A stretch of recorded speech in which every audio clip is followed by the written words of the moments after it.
In front of me is OnePlus Pad, and today I would like to show you how you can switch on or off location of this device.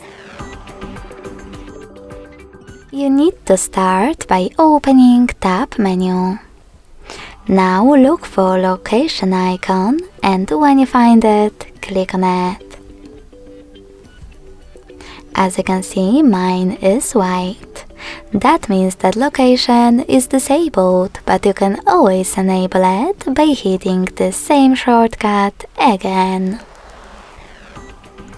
If you want to, you can always just go into settings, scroll down and look for location over here.